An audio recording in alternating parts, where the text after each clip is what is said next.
Watch as I dissolve racism and human segregation in one video. So, during episode 3, I was making references to the Earth family tree. This concept applies to the many species of organisms that exist throughout the Earth.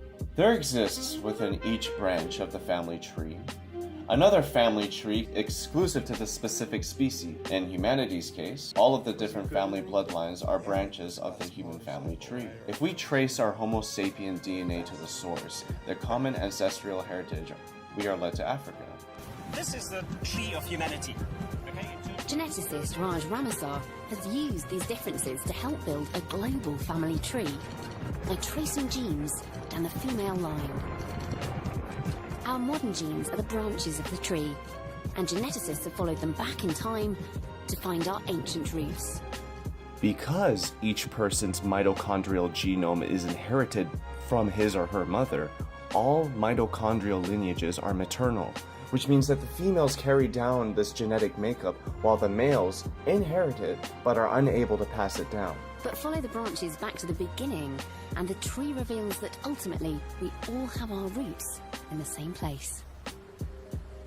There's no question from the genetic data that is generated on the people here, as well as other studies that have been done, that humanity arose in Africa. And that's where the depth of this thick trunk illustrates where the majority of humanity can look for its roots. There was a single branching out of Africa.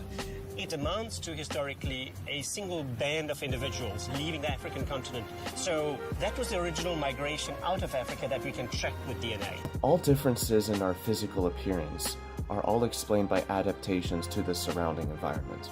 People who have lived closer to the equator for generations upon generations for thousands of years have naturally adapted a darker skin complexion. This is because the sunlight and the UV rays are most intense along the equator, because that is where the sun is directly shining on the fucking earth consistently, day by day, year by year. Different human beings developed in different zones of altitude, which in turn have differences in air pressure, which mold and shape the bone structure and bone density, giving us differences in appearances. The rest of the world connects back to Africa through one thin branch.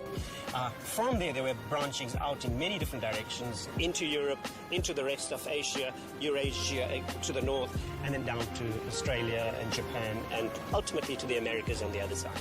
If you follow the projected path that humanity took in this alleged theory, you can see how it would make sense in the context of the surrounding area. First of all, the Nile River runs northwards. One of the largest rivers on Earth happens to be a perfect channel, a highway for our ancestors to use to quickly gain access to the Isthmus of Suez, the 75-mile wide strip of land that lies between the Mediterranean and the Red Sea, and thus into the rest of the world. You could directly trace the genesis of all civilization just by looking what's alongside the ancient bed of the Nile River.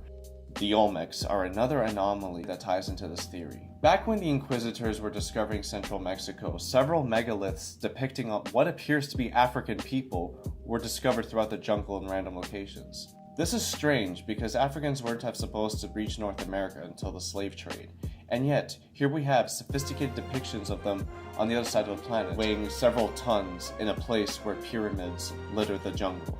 The original Egyptians were black, and that they were later conquered and ransacked by other civilizations who claimed Egypt as their own. And judging by the age of the Sphinx, the original Egyptians, the founders, must have existed before the end of the last ice age, with their own hieroglyphs even depicting their lineages stretching back in time far beyond the dynasties into what they call the first time, or Zep Tepi. Please watch John Anthony West's Magical Egypt series. John Anthony West is a man who has extensively studied ancient Egypt for his entire life. Also check out Graham Hancock and Robert Bauval.